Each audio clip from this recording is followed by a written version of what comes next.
Hello students, आपका स्वागत है हमारे यूट्यूब चैनल पर।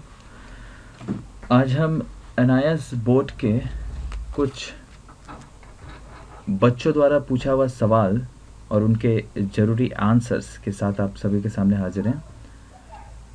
ये सवाल जो हैं ये एनआईएस बोर्ड के बहुत ही फ्रिक्वेंटली आस्क्ड क्वेश्चंस हैं जो बहुत सारे बच्चे हमसे लगातार पूछते रहते हैं, और इसी वजह से हम ये एक वीडियो बना रहे हैं ताकि आपके सारे सवालों का जवाब हम एक ही वीडियो में दे सकें।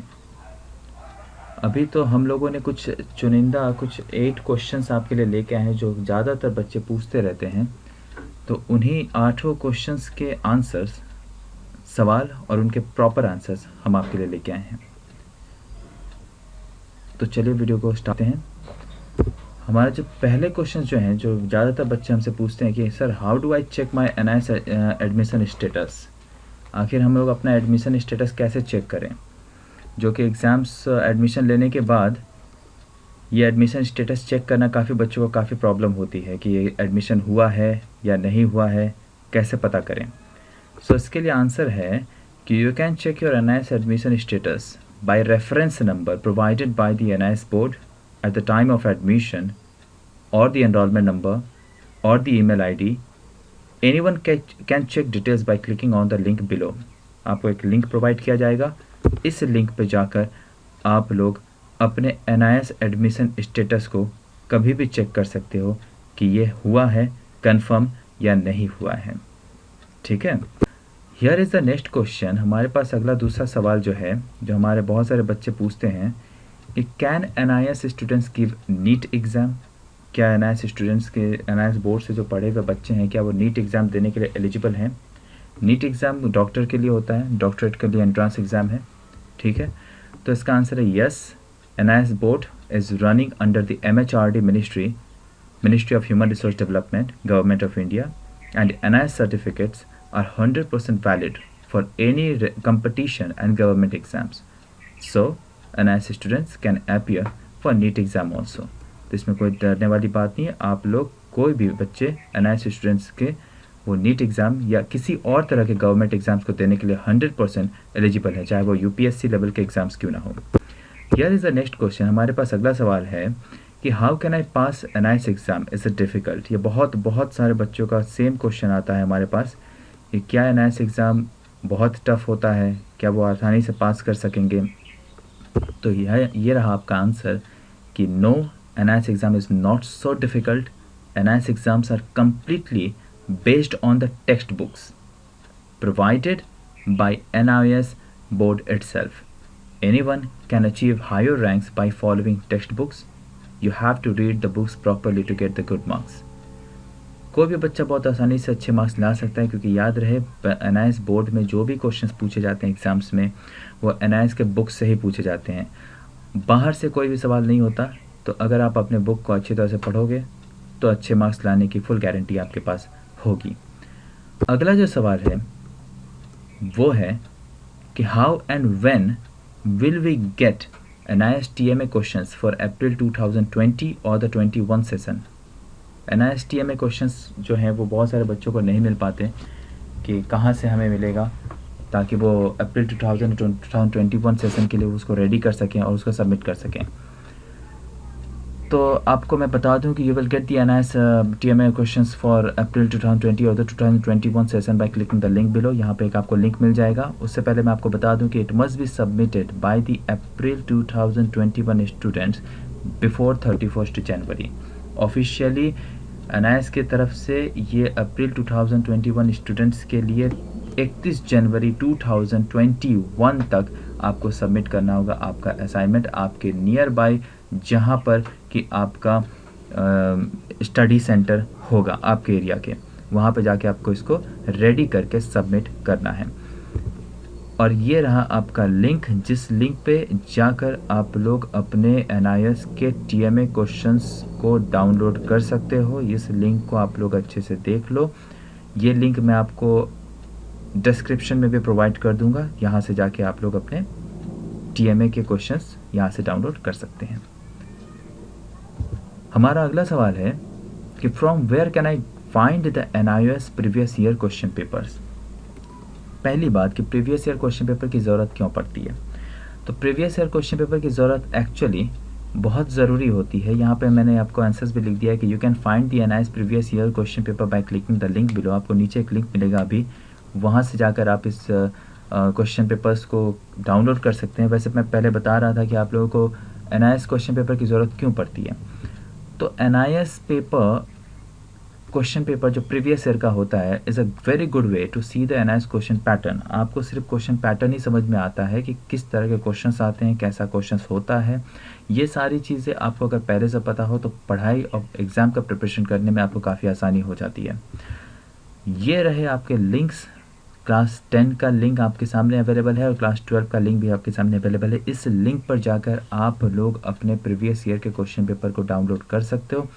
ये दोनों लिंक भी मैं आपको डिस्क्रिप्शन में प्रोवाइड कर दूंगा। हमारा अगला सवाल है कि what is the validity period of admission. बहुत सारे बच्चों ने ये सवाल, बहुत ज़्यादा बच्चों ने ये सवाल पूछा है कि सर हमारा एडमिशन 2 साल पहले हुआ था, 3 साल पहले हुआ था, तब हमने एग्ज़ाम नहीं दिया और किसी रीज़न से हम फेल हो गए थे, तो क्या हम लोगों को वापस एडमिशन लेना पड़ेगा या फिर हमें उसी एडमिशन एनरोलमेंट नंबर से काम हो जाएगा। तो इसका आंसर है कि once you registered the admission is valid for 5 years from the date of admission. जब कोई भी एक बार रजिस्टर होता है एनआईओएस में तो आप 5 साल तक के लिए वैलिड रहते हो। इसका मतलब क्या होता है मैं आपको सीधे सीधे शब्दों में बताऊं कि अगर आप 2020 में अगर मान लो कि एडमिशन लेते हो और इस साल अगले साल आप एग्ज़ाम देते हो, तो अगर मान लो कि किसी भी रीज़न से आपका अगले साल एग्ज़ाम क्लियर नहीं हो पाता है तो आप 2025 तक आप एनआईएस में उसी एनरोलमेंट नंबर के थ्रू आप एग्ज़ाम देने के लिए एलिजिबल हैं। आप लोगों को वापस से एनरोलमेंट या एडमिशन नहीं लेना पड़ेगा 2025 तक। मतलब अगर आप 2020 में एडमिशन लेते हो तो 2025 तक आपको कोई एडमिशन लेने की ज़रूरत नहीं है। आप वापस सिर्फ फॉर्म फिलअप करके, पेमेंट करके, फॉर्म फिलअप का जो पैसा होता है वो पेमेंट करके आप एग्ज़ाम दे सकते हो। ये काफ़ी बच्चों का क्वेश्चन रहता है कि सर हमारा 2 साल गैप हो गया है, 3 साल गैप हो गया है, अब हम वापस एग्ज़ाम दे सकते हैं या नहीं। तो बिल्कुल आप लोग दे सकते हो, क्योंकि एक बार एडमिशन लेने के बाद कम से कम 5 साल के बाद ही आपको वापस एडमिशन लेने के लिए प्रावधान है, प्रोविज़न होता है। 5 साल तक आप सिर्फ एग्ज़ाम फ़ी पे करके एग्ज़ाम देने के लिए एलिजिबल हैं। हमारा अगला सवाल जो बहुत सारे बच्चे जो हमसे पूछते हैं कि what happens if a student does not submit TMA. कि सर ये बताइए कि अगर कोई स्टूडेंट टीएमए सबमिट नहीं करता तो क्या होगा।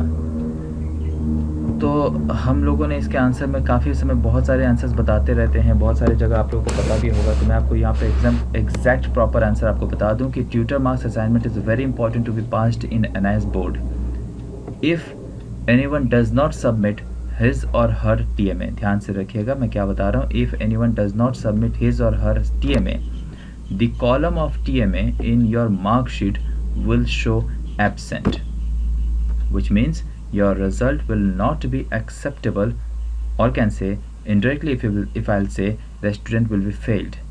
So students have to submit their assignments. ध्यान रखिएगा, अगर आप लोग अपने असाइनमेंट को टाइम से सबमिट नहीं करते हैं तो आप थ्योरी एग्ज़ाम लिखने के बावजूद आपका जो रिज़ल्ट होगा वो फेल दिखाएगा, क्योंकि असाइनमेंट का जो कॉलम होता है, असाइनमेंट का जो मार्क्स जहाँ पे एनआईएस के रिज़ल्ट में शो होता है वो आपका एब्सेंट दिखाएगा। और अगर टीएमए में आपका एब्सेंट दिख रहा है तो आपका ओवरऑल जो रिज़ल्ट होगा वो फेल दिखाएगा, भले ही आपने थ्योरी एग्ज़ाम दिया हो और अच्छे मार्क्स गेन किए हों। आपको एक और सवाल मुझे बहुत सारे बच्चों ने पूछा है कि how many subjects are required to be taken for obtaining the pass certificate. ये बहुत बच्चों का कॉमन सवाल होता है कि सर हमें ये बताइए कि पास होने के लिए कितने सब्जेक्ट्स में पास होना बहुत ज़रूरी है और कितने सब्जेक्ट्स हम ले सकते हैं। तो इसका सही जवाब जो मैं आपको देने वाला हूँ वो ये है कि a student can take minimum 5 subjects. 5 subjects आप कम से कम ले सकते हो, 5 सब्जेक्ट से कम आप नहीं ले सकते, जिसमें एक सब्जेक्ट या कम से कम 2 सब्जेक्ट लैंग्वेज होने चाहिए। लैंग्वेज आप लोग समझ पा रहे होंगे, हिंदी, इंग्लिश, बंगाली, पंजाबी, महाराष्ट्रियन, ये मराठी, ये सब बहुत सारे लैंग्वेज हो जाते हैं। और एंड मैक्सिमम 7 सब्जेक्ट्स, और कम से कम आप 5 सब्जेक्ट ले सकते हो और ज़्यादा से ज़्यादा 7 सब्जेक्ट्स आप लोग ले सकते हैं, जिसमें इन विच ही और she is required to pass in minimum 5 subjects for obtaining a pass certificate at the secondary means class 10 और the senior secondary class 12 level. जिसमें से अगर आप 7 सब्जेक्ट लेते हो, 6 सब्जेक्ट लेते हो, जितना भी अगर आप लेते हो, 5 से लेकर आप 7 सब्जेक्ट तक ले सकते हो। 6 सब्जेक्ट और 7 सब्जेक्ट जो लोग लेते हैं वो अपने लिए एक बैकअप रखते हैं कि अगर 5 सब्जेक्ट में से किसी एक सब्जेक्ट, 6 सब्जेक्ट या 7 सब्जेक्ट्स में से कोई एक सब्जेक्ट में अगर वो फेल भी हो जाते हैं तो बाकी 5 की वजह से वो पास कर जाएंगे। अल्टीमेटली आपको 5 ही सब्जेक्ट्स में पास करना है। 6 सब्जेक्ट या 7 सब्जेक्ट जो आपने एक्स्ट्रा 1 या 2 सब्जेक्ट्स लिया है वो आपके बैकअप के लिए होता है, ताकि अगर आप किसी 1 या 2 सब्जेक्ट में फेल हो जाओ तो वो उसके बावजूद आप आसानी से पास कर जाओगे, बिकॉज आपने 5 सब्जेक्ट में पास कर लिया है। ये कुछ बात थे बच्चों के, और जिनके एग्ज़ाम, जिनके रिज़ल्ट और आंसर देने की हमने कोशिश की है। और भी बहुत सारे वीडियोस और भी बहुत सारे क्वेश्चंस बच्चों के पूछते रहते हैं और हम उनके भी ऊपर वीडियो बनाने की कोशिश करेंगे। उसका वीडियो हमने अभी नहीं बनाया, नहीं तो वीडियो काफ़ी लंबा हो जाता। आप हमारे इंस्टाग्राम को भी फॉलो कर सकते हैं, इंस्टाग्राम जो अकाउंट है उसको भी फॉलो कर सकते हैं। आप हमारे यूट्यूब चैनल को भी फॉलो कर सकते हैं, वहाँ पर भी आपको बहुत सारे एनआईएस के नोट्स, एनआईएस के डिटेल्स, एनआईएस के टाइम टू टाइम सॉल्यूशन किए हुए आंसर्स वगैरह भी आपको मिलते रहेंगे। आपको आप हमारे व्हाट्सएप में ग्रुप में भी ज्वाइन कर सकते हैं। आप हमारे वेबसाइट को भी जाके देख सकते हैं। ठीक है, थैंक यू सो मच।